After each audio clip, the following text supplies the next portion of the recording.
Hi, Tony Zito here with another Baton Rouge real estate video tip. Today I want to talk about the greater Baton Rouge market in general. If we go back to, let's say 2005, right after Hurricane Katrina hit in August, our market has been quite interesting. We've seen some extremely large increases in a couple of those years. Now I think we're kind of heading back down towards the prices, towards the number of sales, not necessarily the prices, but the number of sales per month that were prior to Hurricane Katrina. The prices have come up quite a bit. Property values have increased. What we're seeing today is that the houses are selling for actually an average of about 97.5% of the asking price. And there's a few things that I just want to give you as tips here today as you buy. People ask me often, are we at bottom? Is now a great time to buy?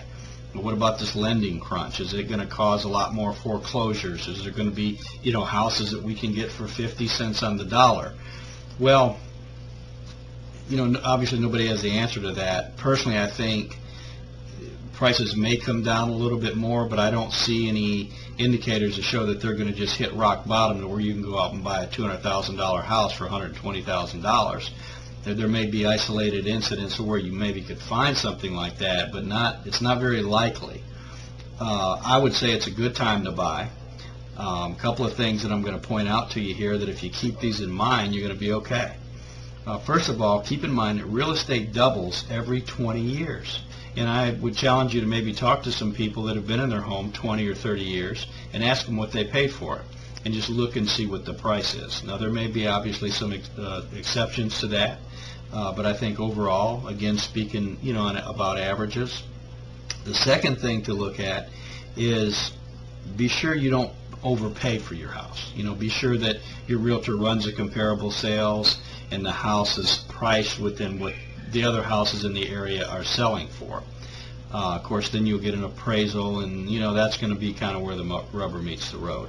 And then the other thing is look at some resale things. Let your realtor guide you with that. I sell a lot of expired listings. That's what we call them in the industry. Anytime a seller puts a home on the market, there's a start date and an expiration date of that contract.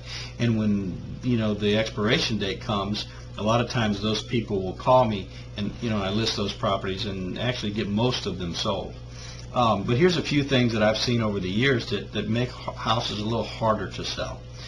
If a house is under a power line or right close next to a power line, if there's no fireplace in it, particularly if you're above $175,000, you'll need to buy a house with a fireplace, even if you don't like a fireplace. Again, speaking of resale here, if you buy a 3-bedroom home in a 4-bedroom neighborhood or area, again, getting above $200,000, you probably should be looking at 4-bedroom homes. If a house is on a main street, this is another thing that could take you longer to sell the house. And again, I always, counsel my buyers to look ahead. You never know what may happen 2, 3, 4, 5 years from now, a year from now. You want to be in a position that if you need to sell, you can. Tomorrow I'm going to talk some more about foreclosures, buying a foreclosure, what to look for. Yesterday I spoke about short sales. Tomorrow I'm going to speak about HUD properties and bank-owned properties, various things like that, to just kind of help you with some of the things to watch for that I've seen over the years. Thanks so much for watching, and have a great day.